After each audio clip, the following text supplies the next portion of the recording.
अस्सलाम वालेकुम दोस्तों। आज के इस वीडियो लेक्चर के अंदर हम लोग कुछ मज़ीद सीएसएस के टेक्स्ट से रिलेटेड फॉर्मेटिंग को या उससे रिलेटेड कुछ थोड़ी सी स्पेसिंग को डिस्कस करेंगे।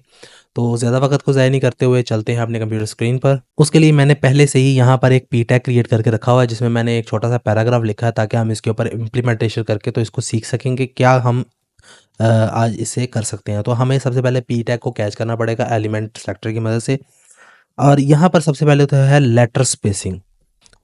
लेटर स्पेसिंग ये क्या है, जैसे कि नाम से ही पता है, आप इसको 5 पिक्सल करेंगे तो हर एक लेटर के दरमियान में स्पेस जो है वो 5 पिक्सल की हो जाएगी। तो यहाँ पर लेटर की स्पेसिंग को अगर कम ज़्यादा करना है तो आप लेटर स्पेसिंग की मदद से कर सकते हैं। 0 कर देंगे तो बिल्कुल भी इसकी स्पेस ख़त्म हो जाएगी, नॉर्मल पे आ जाएगी। ठीक है, ये माइनस में वर्क करता है। ठीक है, तो -10 पिक्सल वो बिल्कुल ही श्रिंक हो गया। अगर -1 पिक्सल करते हैं तो क्या होगा, तो ये देखिएगा एक दूसरे के ऊपर टेक्स्ट चढ़ गया। अगर 2 पिक्सल करते हैं तो और ज़्यादा जो है वो कंजेस्टेड हो जाएगा, एक दूसरे के अंदर फंस जाएगा ये डाटा। 0 करेगा तो वो नॉर्मल हालत में आ जाएगा अपने। तो ये थी लेटर स्पेसिंग। इसके अलावा होती है हमारे पास वर्ड स्पेसिंग।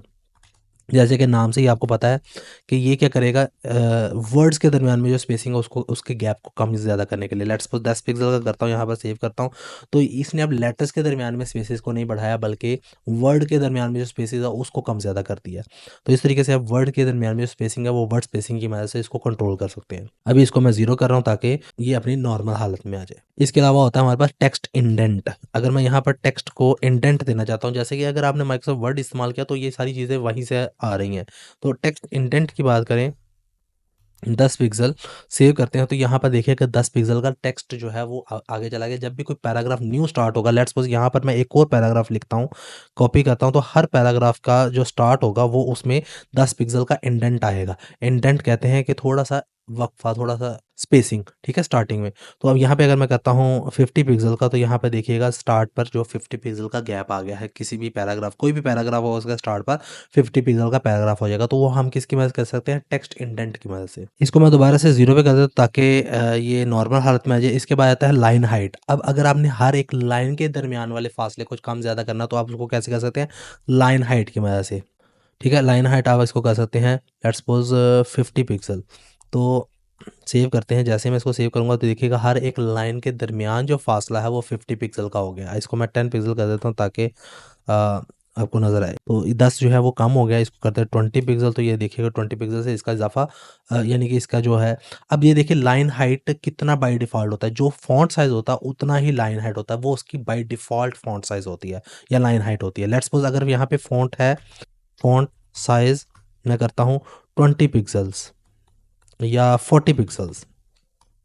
तो 40 पिक्सल है तो 40 पिक्सल का जो बाय डिफ़ॉल्ट या बेसिक लाइन हाइट होना चाहिए वो कितनी होनी चाहिए, 40 ही होगी तो वो नॉर्मल दिखेगी। ठीक है? तो ये नॉर्मल दिखेगी। यहाँ पे आगे अगर मैं इसको नॉर्मल हालत में करूँ तो ये देखिएगा। ठीक है? थोड़ा छोटा कर दिया, ज़ूम आउट कर दिया मैंने। तो 40 साइज़ है फ़ॉन्ट का तो उसका लाइन हाइट भी 40 ही होना चाहिए। अगर वो 40 से कम होगा तो वो एक-दूसरे के अंदर फँस जाएँगी। लेट्स सपोज़ अगर मैं यहाँ पे 30 करता हूँ तो 30 के साथ क्या होगा कि लाइनें एक-दूसरे के अंदर घुस जाएँगी, इसके अंदर एक-दूसरे के अंदर ओवरलैप कर जाएँगी। ठीक है? तो इसके अलावा अगर आप लोग यहाँ पे फ़ॉन्ट साइज़ नहीं देते तो बाय डिफ़ॉल्ट आपको फ़ॉन्ट साइज़ पता होना चाहिए, जो कि ब्राउज़र का बाय डिफ़ॉल्ट 16 पिक्सल होता है। तो बाय डिफ़ॉल्ट लाइन हाइट भी हमारी 16 ही होनी चाहिए, तो वो नॉर्मल कहलाएगी। लेट्स सपोज़ यहाँ पे मैं 16 लिखता हूँ और सेव करता हूँ तो यहाँ पे देखिएगा लाइन हाइट 16 ही एक बाय डिफ़ॉल्ट जो है वो अच्छी लग रही है। अब इसके अलावा यहाँ पर आता है व्हाइट स्पेस। व्हाइट स्पेस क्या करता है, जैसे कि अभी ये टेक्स्ट आपको रैप होके नज़र आ रहा है। ब्राउज़र के अंदर से ये टेक्स्ट दोबारा से जैसे ही लाइन ख़त्म होती है, फिनिश होती है, तो ये नीचे आ जाता है। क्योंकि बाय डिफ़ॉल्ट यहाँ पर रैप की प्रॉपर्टी ऐड की हुई है ब्राउज़र की मदद से। ब्राउज़र की बाय डिफ़ॉल्ट जो प्रॉपर्टी है वो रैप इंस्टॉल्ड है। तो मैं यहाँ पे इसको कैसे ओवरराइड कर सकता हूँ, तो उसके लिए मुझे करना पड़ेगा व्हाइट स्पेस की मदद से, नो रैप। ठीक है?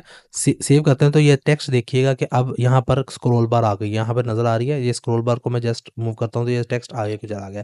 तो बाय डिफ़ॉल्ट जो ब्राउज़र की स प्रॉपर्टी है वो व्हाइट स्पेस रैप है। ठीक है? मुझे उम्मीद है कि आप लोगों को ये लेक्चर की समझ लगी होगी। अगर कोई क्वेश्चन हो तो कमेंट सेक्शन में पूछ सकते हैं। नेक्स्ट वीडियो में मुलाकात होगी, तब तक के लिए गुड बाय।